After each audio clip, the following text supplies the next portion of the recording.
aliento, tu voz que se hace grito en el silencio, tu voz que me apacienta si no puedo más, ya no más, si me he cansado de luchar, aquí estás, mi consuelo. Iniciamos este día invocando al Espíritu Santo. Ven, Espíritu Santo, llena los corazones de tus fieles y enciende en ellos el fuego de tu amor. Envía, Señor, tu Espíritu y todo será creado y renovarás la faz de la tierra. En nombre del Padre, y del Hijo, y del Espíritu Santo. Amén. De la primera carta del apóstol San Pedro, capítulo 2. Hermanos, soportar con paciencia los sufrimientos que les vienen a ustedes por hacer el bien es cosa agradable a los ojos de Dios, pues a esto han sido llamados, ya que también Cristo sufrió por ustedes y les dejó así un ejemplo para que sigan sus huellas. Él no cometió pecado ni hubo engaño en su boca, insultado no devolvió insultos, maltratado no profería amenazas, sino que encomendaba su causa al único que juzga con justicia. Cargado con nuestros pecados, subió al madero de la cruz, para que muertos al pecado, vivamos para la justicia. Palabra de Dios. Con su misterio pascual, nuestro Señor Jesucristo ganó para nosotros el premio del cielo. Con su vida y su ministerio nos dejó ejemplo, nos ha enseñado a trabajar para merecerlo. Dios no quiere que te conviertas en un hijo caprichoso y egoísta. Dios quiere que seas agradecido y aprendas a amar. Decía San Bernardo, no se dará el reino a los vagabundos, sino a los que dignamente hayan trabajado en el servicio de Dios.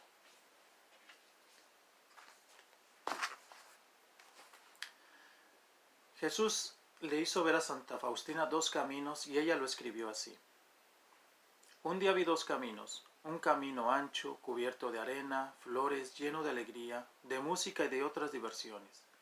Pero al final del camino había un espantoso precipicio, es decir, el abismo infernal. Aquellas almas caían ciegamente en ese abismo. A medida que llegaban, caían. Y vi también un camino que era estrecho, cubierto de espinas y de piedras, y las personas que por él caminaban tenían lágrimas en los ojos. Sufrían distintos dolores. Algunas caían sobre las piedras, pero enseguida se levantaban y seguían caminando. Al final del camino había un espléndido jardín lleno de todo tipo de felicidad, y allí entraban todas aquellas almas. Enseguida, desde el primer momento, olvidaban sus sufrimientos. Por un lado tenemos un camino bonito, tranquilo, sin sufrimiento, pero que lleva a la perdición. Por otro lado tenemos un camino lleno de dificultades, que requiere esfuerzo y sacrificio, pero que lleva a la santidad y por consecuencia al cielo. Y Jesús nos lo dijo así en Mateo 7:13. El camino que lleva a la perdición es ancho, y muchos entran por ahí, pero el camino que lleva a la vida es difícil y pocos lo encuentran. Dios quiere que sigamos sus huellas a través de su misterio pascual. Entonces es necesario entender este misterio un poco más para seguir las huellas de Cristo. Manos que calientan en el hielo, tus manos que liberan de la tempestad, soledad. Hay dos tipos de sufrimientos en esta vida.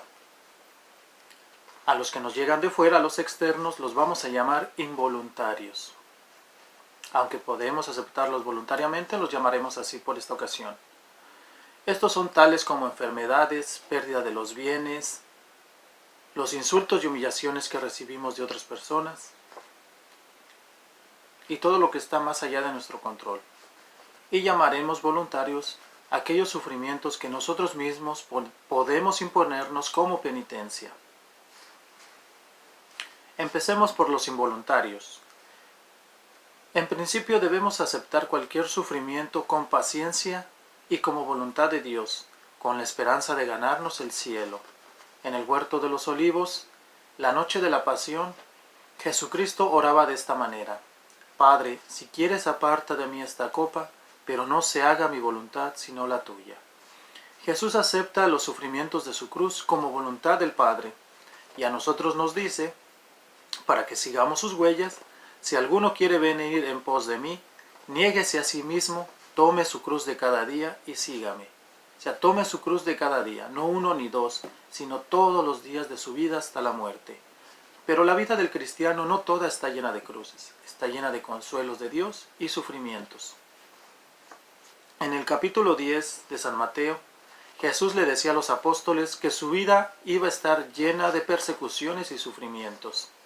Y así fue, ya que en el libro de los Hechos de los Apóstoles, capítulo 5, versículo 41, nos cuenta que Pedro y Juan fueron azotados y dice, los apóstoles estaban muy contentos porque Dios les había concedido el honor de sufrir por Jesús. Ellos soportaban el sufrimiento con alegría. Este es un don del Espíritu Santo. Así es como obró el Espíritu Santo en Pentecostés con los apóstoles. Dirá San Pedro también, más adelante en 1 de Pedro 2:20, ya enseñando este tema de aceptar los sufrimientos con alegría. Si sufren por haber hecho el bien y soportan con paciencia el sufrimiento, eso es agradable a Dios. O sea que tú vas a sufrir hasta por hacer el bien, pero si lo soportas con paciencia, tú serás agradable a Dios. Dirá San Pablo en Colosenses 1:24, me alegro de lo que sufro por ustedes, porque de esta manera voy completando en mi cuerpo lo que falta a los sufrimientos de Cristo por la iglesia que es su cuerpo. El sufrimiento nos trae muchos bienes. Sufrimos por amor a Dios y sufrimos por amor al prójimo con alegría. Ahora, ¿cómo puedo yo soportar estos sufrimientos con paciencia y sin desanimarme? Puesto que este mundo nos lleva a tener una vida más cómoda y más fácil, muchos rechazan el sufrimiento como un invitado inesperado o que nunca fue invitado. Pero vemos que este camino de sufrimiento está lleno de virtudes y que lleva al cielo, a la santidad. La mejor manera de soportar los sufrimientos, de obtener la paciencia y la esperanza, es meditar la pasión de Cristo y pidiéndole a Dios fuerzas. Todo lo puedo en Cristo que me fortalece, dice Filipenses 4:13. Santa Diluvina era una jovencita que a los 15 años tuvo un terrible accidente que la dejó parapléjica. Quiere decir que no se podía mover, ni brazos, ni piernas, ni nada. Se la pasaba todo el tiempo acostada.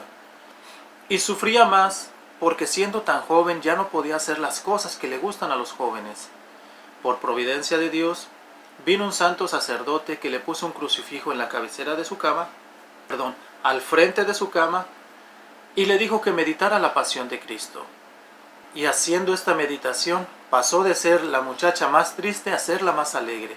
Incluso sus propias amigas se maravillaban de cómo podía tener tanta alegría en ese estado en el que se encontraba. En el libro del combate espiritual leemos este ejemplo. Un hombre tremendamente vengativo entró un día a un templo y vio un cuadro de Jesús atado a la columna y un letrero debajo que decía, no devolvía insulto por insulto. Luego vio otro cuadro donde estaba Jesús azotado y este letrero, cuando lo hacían sufrir no amenazaba. Y vio también un cuadro de Cristo crucificado con este letrero, Padre, perdónalos porque no saben lo que hacen. Se puso a mirar a estas imágenes y a meditar sus letreros, y desde ese día no volvió a vengarse de nadie.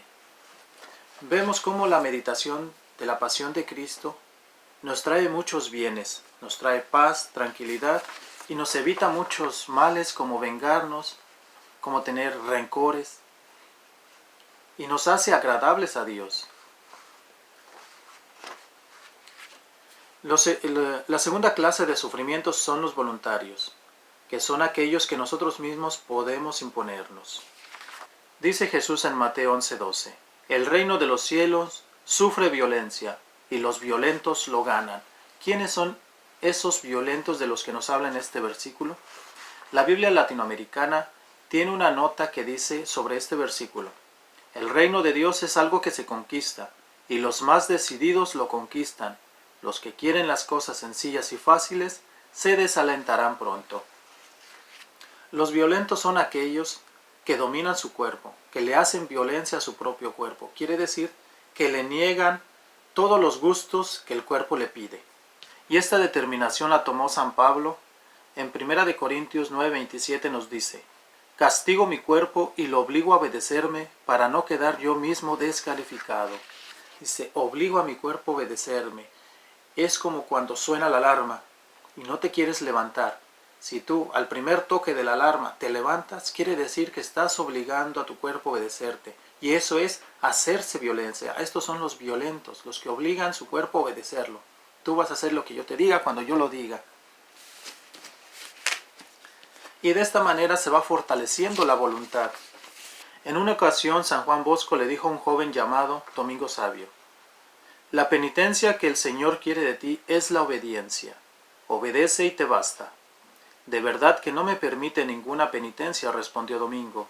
Sí, te permito la penitencia de soportar con paciencia los insultos con que te ofendan, aceptar con resignación el calor, el frío, el viento, la lluvia, el cansancio y todas las incomodidades de la enfermedad que Dios te mande. Pero eso se sufre por necesidad, respondió Domingo. Lo que tengas que sufrir por necesidad, le dijo San Juan Bosco, ofrécelo a Dios y se convertirá en virtud y mérito. Entre otras penitencias está la abstinencia, que es no comer carne los viernes de Cuaresma, pero esto se puede practicar cualquier día del año y es recomendable. Es el negarse los gustos del cuerpo, como comer solo lo que te gusta, descansar todo el tiempo que quieres, dormir hasta la hora que quieres. Debes cumplir con tus deberes y tareas, practicar la limosna, la oración, las buenas obras, lectura espiritual como la Biblia y la vida de los santos. Todo esto nos sirve de penitencia, mortificación y sacrificio. Entonces los violentos son aquellos que no comen siempre lo que les gusta, que no descansan todo el tiempo que quieren, que no duermen todo el tiempo que quieren. Eso es hacerse violencia, puesto que el reino de los cielos es para la gente decidida. Y solo los que se toman esta determinación de ganarse el reino de los cielos lo conquistan. San Francisco de Paul hizo el sacrificio de no comer carne el resto de su vida, y no por hacerse vegetariano, sino por amor a Dios.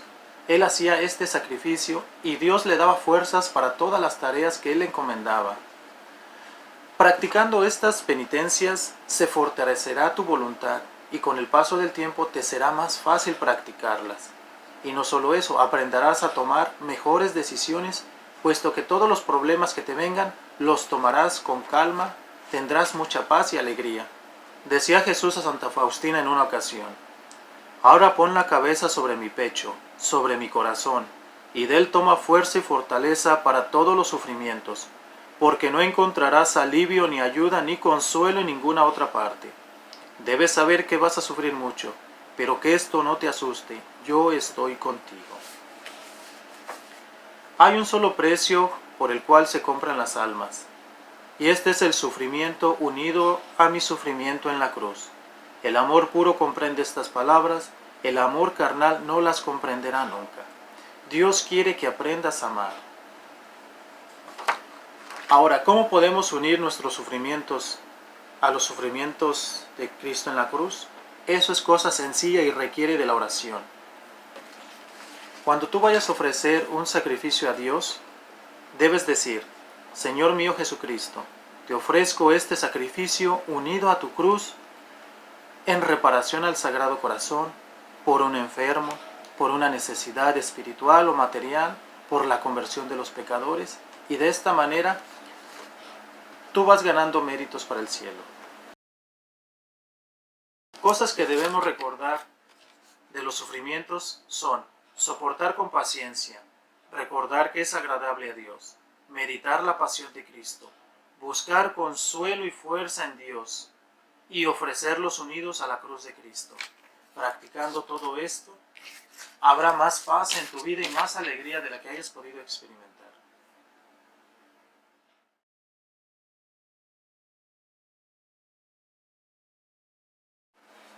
Ahora vamos a hablar del tema 2 y 3, que es la muerte y la resurrección.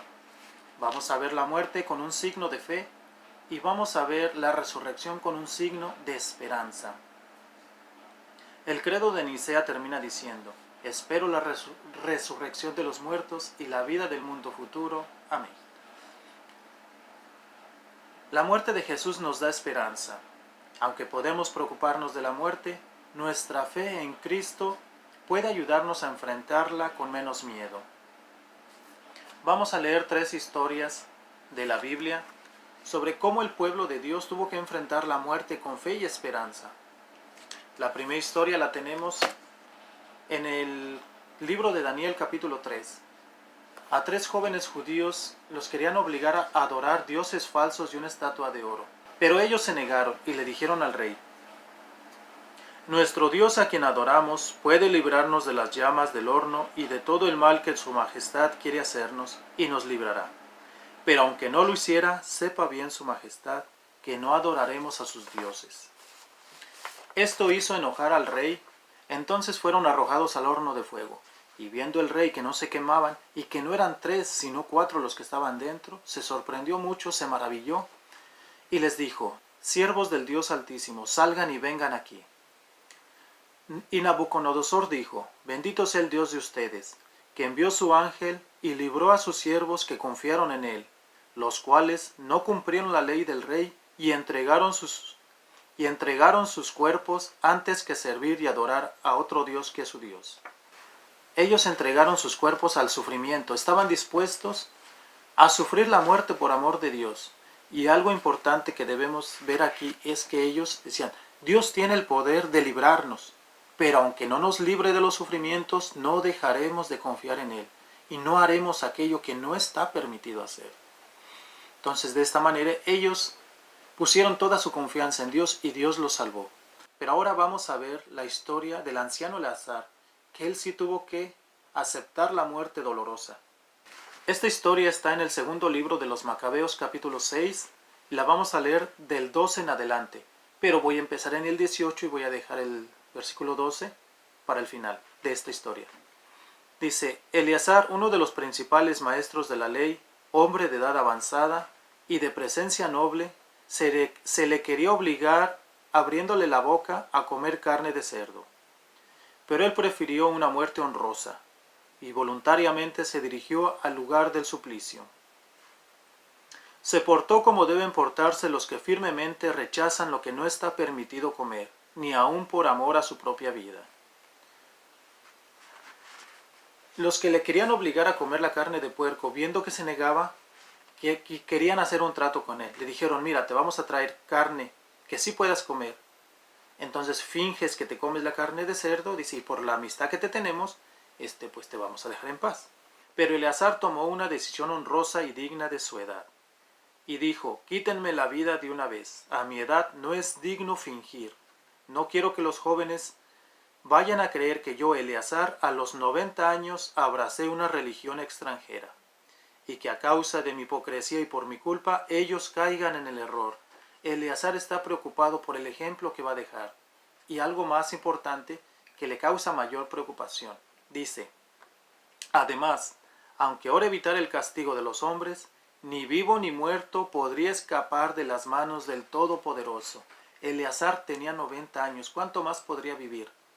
Entonces, si ahora se escapa del tormento de los hombres, tiene que enfrentar el juicio de Dios. Entonces, ni vivo ni muerto se podrá escapar de ese juicio.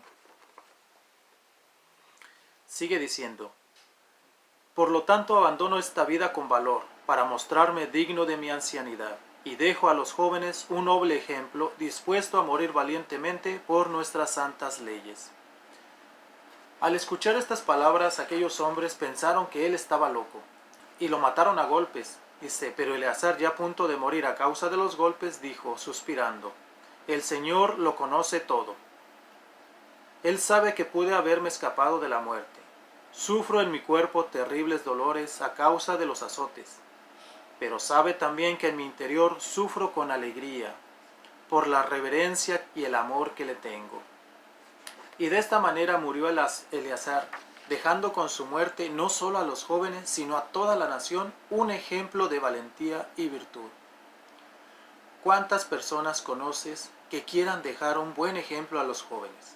Pasemos al tercer relato, al tercer y último relato, que está en el siguiente capítulo de este mismo libro de los Macabeos, que es el capítulo 7.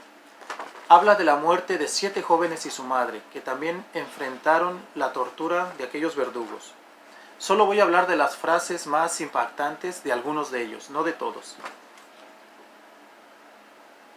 El segundo dijo: tú criminal nos quitas la vida presente, pero el Rey del mundo nos resucitará a una vida eterna. El tercero, cuando estaba a punto de morir, dijo: acepto morir por las manos de los hombres, esperando las promesas hechas por Dios de que Él nos resucitará. La muerte del séptimo fue así.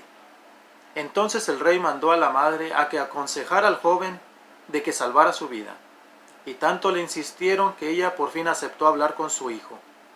Y le dijo: hijo, ten piedad de mí, que te llevé 9 meses en mi seno, que te di el pecho durante 3 años y te he criado y educado hasta la edad que ahora tienes. Te ruego, hijo, que mires al cielo y a la tierra, que veas todo lo que hay en ellos y entiendas que de la nada Dios los hizo, y que de la misma manera Él creó el género humano. No temas a este verdugo, muéstrate digno de tus hermanos y acepta la muerte, para que por la misericordia de Dios yo te recobre junto con ellos. Versículo 37. Dijo el séptimo joven: yo lo mismo que mis hermanos entrego mi cuerpo y mi vida por las leyes de nuestros antepasados. Enfurecido el rey en el versículo 39, y no pudiendo soportar la burla, torturó con mayor crueldad a este que a los otros. Así murió el muchacho, sin haber comido cosa impura, y con una gran confianza en el Señor. Finalmente, después de sus hijos, murió también la madre. Y con esto terminamos nuestro relato sobre la comida de alimentos impuros y las extraordinarias crueldades que se cometieron. Algo que debemos recordar muy bien del relato del anciano Eleazar son estas cosas. Ahora pasamos a leer el capítulo 6, versículo 12, que quedó pendiente. Dice: recomiendo a los que lean este libro que no se desanimen por estas desgracias, sino que consideren que aquellos castigos eran para corregir a nuestro pueblo y no para destruirlo. Pues es señal de la gran bondad de Dios no dejar sin castigo a los pecadores, sino castigarlos pronto, para castigar a las naciones. El Señor espera con paciencia a que llenen la medida de sus pecados, pero a nosotros nos castiga antes de que lleguemos al tope de los nuestros. Pues Él no aparta de nosotros su misericordia, y aunque nos corrige con sufrimientos, no nos abandona. 4 cosas que debemos recordar de este libro de los Macabeos, principalmente en estos capítulos 6 y 7. Que aunque nos corrige con sufrimientos, Dios no nos abandona. Ni vivo ni muerto podría escapar de las manos del Todopoderoso. Sufro en mi interior con alegría y dejo un ejemplo de valentía y un recuerdo de virtud a los más jóvenes. ¿Podrías tú dejar un ejemplo de virtud a los más jóvenes que tú?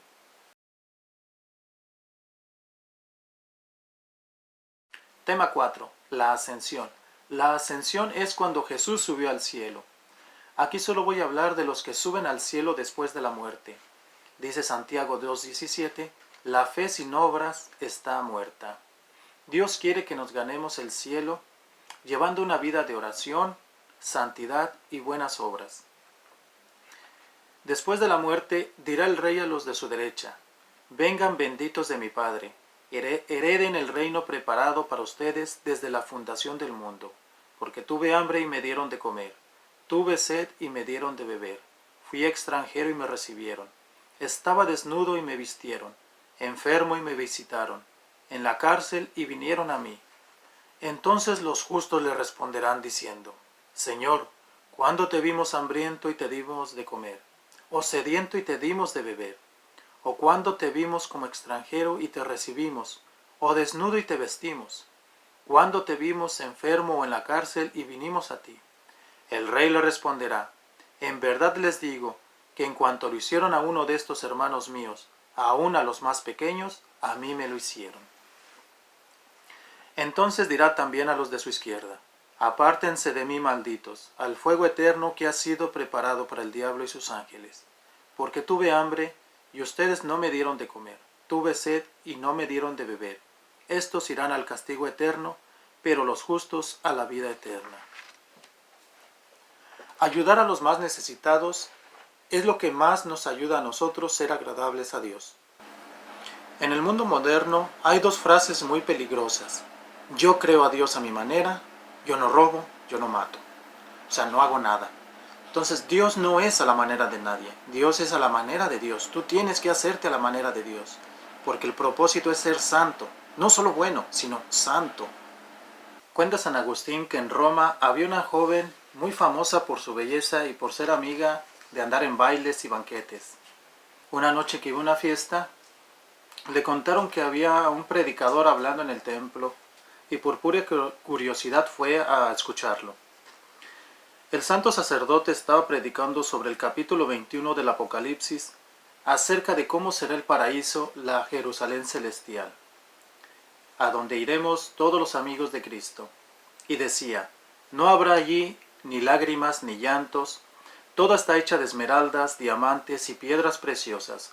Su luz será Dios mismo y nada manchado entrará allí. La joven exclamó, esto es más hermoso que la más grande de las fiestas, y emocionada se puso a meditar cuán grande y bello es el paraíso. Esa noche, en vez de irse al baile, se fue a la casa de los más pobres y repartió sus joyas y adornos, y en adelante cambió las fiestas de la tierra por visitas a los enfermos, pobres, angustiados, porque la esperanza del paraíso la entusiasmaba, y hoy la conocemos como Santa Melania. Dios quiere que nos vayamos preparando un lugar en el cielo, y Él quiere que atesoremos tesoros en el cielo. Por eso nos dice en Mateo 6:19, no amontonen tesoros en la tierra, donde la polilla destruye y las cosas se echan a perder, y donde los ladrones entran a robar. Más bien, amontonen tesoros en el cielo.